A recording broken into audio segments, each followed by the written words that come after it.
Assalamualaikum warahmatullahi wabarakatuh kepada semua murid-murid tahun 3. Apa khabar? Ustazah harap semua sihat hendaknya, sentiasa ceria dan sentiasa berfikiran positif. Baik, pada minggu yang lepas kita telah pun mempelajari tajuk Jaga Adab Tidurmu, amalan sebelum tidur dan amalan selepas bangun dari tidur. Baik, pada minggu ini kita akan teruskan tajuk ini berkaitan dengan kepentingan mengamalkan adab tidur mengikut sunnah.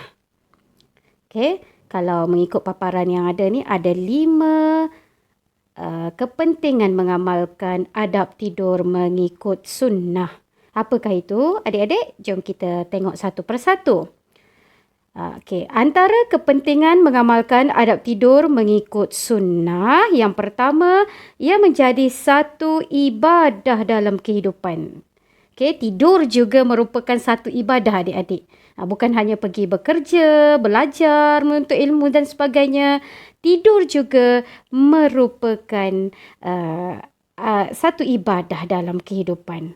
Okey, tetapi mestilah mengikut adab tidur yang betul lah. Baik, selesai yang pertama. Yang kedua, kepentingan mengamalkan adab tidur mengikut sunnah. Okey, menjaga kesihatan fizikal dan mental. Apakah itu? Dengan mengamalkan adab tidur yang betul, mengikut sunnah yang disarankan, kita dapat menjaga kesihatan fizikal dan mental. Nanti kita akan tengok lebih mendalam apa tu kesihatan fizikal dan mental, ya. Baik, adik-adik, kita teruskan. Yang ketiga, kita dapat melaksanakan sunnah Nabi Muhammad sallallahu alaihi wasallam. Rasulullah sayangkan umatnya, dia sentiasa mengajarkan kita adab-adab untuk kesihatan tubuh badan kita. Kalau kita amalkan adab tidur dengan betul mengikut sunnah, maknanya kita sayang Rasulullah sallallahu alaihi wasallam. Kita amalkan apa yang Nabi Muhammad sallallahu alaihi wasallam sarankan kepada kita dalam kehidupan seharian.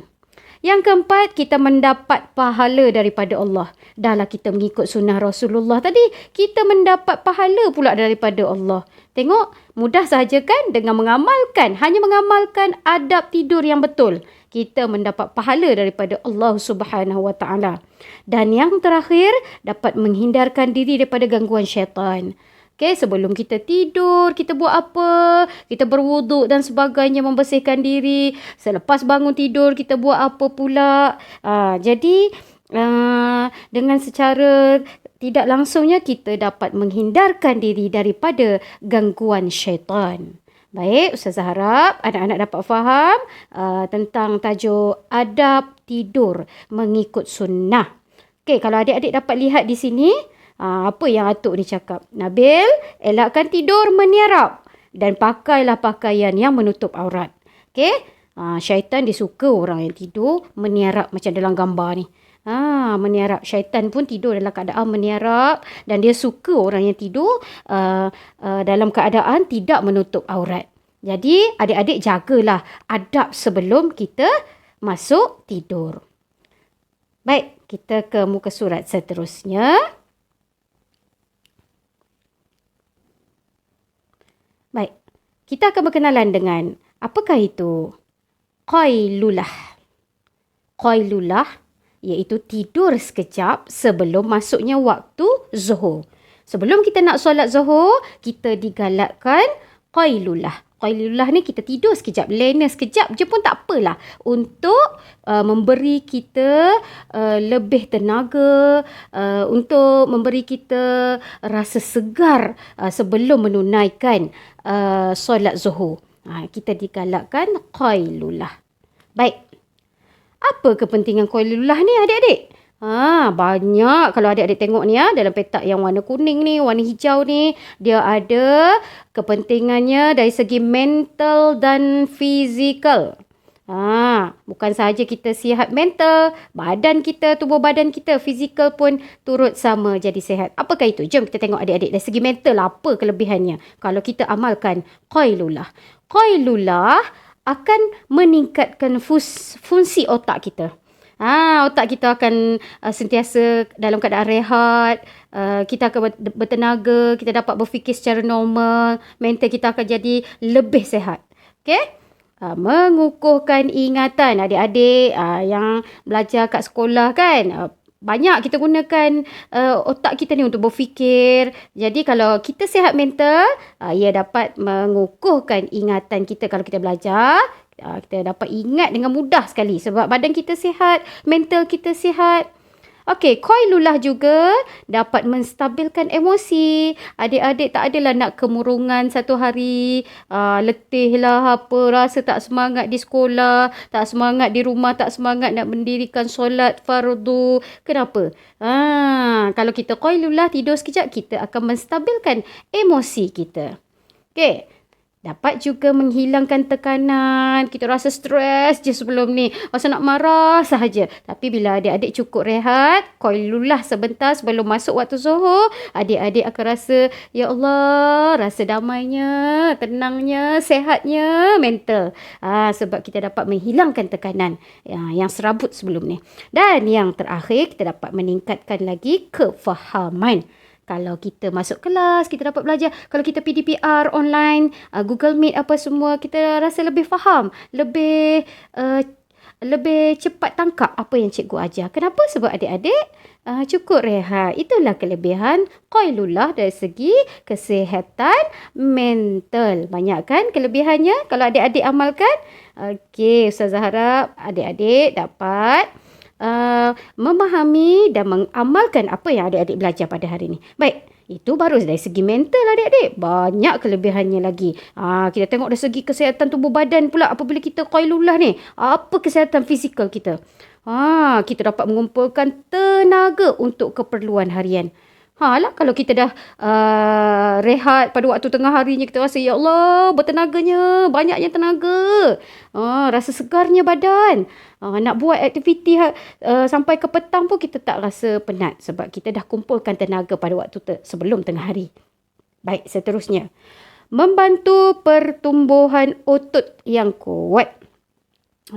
Badan kita, saraf-saraf kita semua berfungsi dengan baik. Sebab kita dah berehat, kita rehatkan saraf-saraf otot kita sebelum kita meneruskan aktiviti harian yang lain. Bagus kan kalau kita rehat walaupun sekejap sahaja. Okey, membantu meningkatkan produktiviti. Kita kalau buat sesuatu, kita akan lebih bersemangat. Kita dapat menghasilkan sesuatu yang lebih berkualiti. Dari segi produktiviti kita dapat hasilkan. Contohnya kalau adik-adik diberi tugasan oleh ustazah, adik-adik dapat hasilkan satu bentuk bahan pembelajaran, tugasan-tugasan yang menepati ciri-ciri yang ditetapkan. Adik-adik dapat fokus apa yang adik-adik belajar, dapat hasilkan hasil pembelajaran yang baguslah. Maksudnya semua mata pelajaran adik-adik dapat fokus, dapat beri impak besar dalam pembelajaran seharian adik-adik ya. Okey, seterusnya meningkatkan sistem pertahanan badan. Kalau dah mental, dah sihat, fizikal sudah tentulah. Okey, dapat meningkatkan sistem pertahanan badan. Dijauhi daripada penyakit-penyakit yang berbahaya. Musim-musim COVID ni kan, adik-adik sentiasa di rumah, rehat yang cukup.